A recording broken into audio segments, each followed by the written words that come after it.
have very high standards how they want their work life to be. And I said, look, if you can get your work life to be where you enjoy half of it, that is amazing, because very few people ever achieve that. Because the truth is, everything comes with overhead. That's reality. Everything comes with pieces that you don't like. You could be a Supreme Court justice and there's still going to be pieces of your job you don't like. Every job comes with pieces you don't like.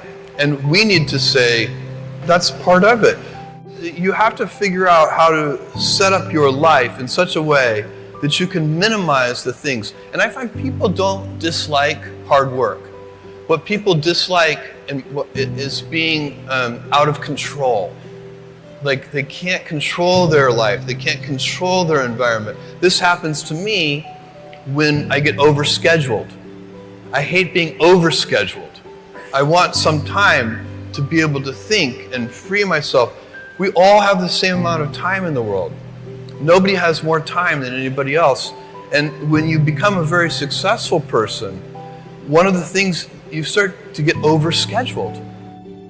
So a young person starting their career, I think there are probably a lot of things. Some of them are very well known and people have heard them many times, they're still true. One of those that you should always focus on, a young person should find something that they're passionate about to do.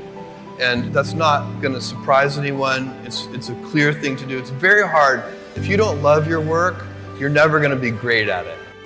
The other thing I would suggest to any young person, even before they start their career, is to really think about their choices. Because I find young people, and when I was young, I made this mistake too. You can get very fixed on your gifts. So everybody has gifts. You know, you have gifts and you have things that you didn't get gifted. Maybe you're extremely beautiful. Maybe you're extremely good at mathematics. There are a lot of things that you can be given. But those things can confuse you because they're not the things that construct your life. It's your choices that construct your life, not your gifts. You can celebrate your gifts. Be proud of them. Be happy of them. Actually, don't be proud of them. Be celebratory of them. But you can't be proud because they're gifts. They were given to you. You didn't earn them. You can only be proud of the things you earn. And so as I got older, I started to realize I wasn't proud of my gifts. I was always good at school. School was always easy for me. And I was always proud that I was a great student. I got A's in all my classes. I was good at math, all of that. And I thought that's who I was. But it's not true. Those are the things that are gifts. What was hard for me is deciding to work hard, deciding to use my gifts in certain ways, to challenge myself, to do things that I didn't think I could do, to put myself in uncomfortable situations. We all I would say to a young person, you can choose a life of ease and comfort, or you can choose a life of service and adventure. Which one of those, when you're 90 years old, are you going to be more proud of?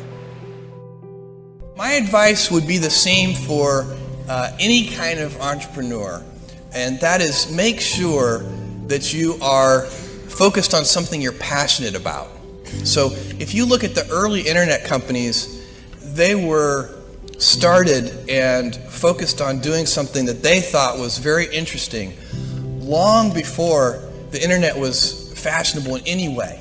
We are currently an underdog once again. We've been in business for 6 years, and there was exactly 1 year where we were not the underdog, and that was 1999. I like the underdog years because it makes, I liked it when all the people we hired, their parents told them they were crazy. Like that was kind of the good era. Fortunately, it's back. In 1999, all the parents were like, giving their brothers and sisters high fives. My son is working at Amazon.com.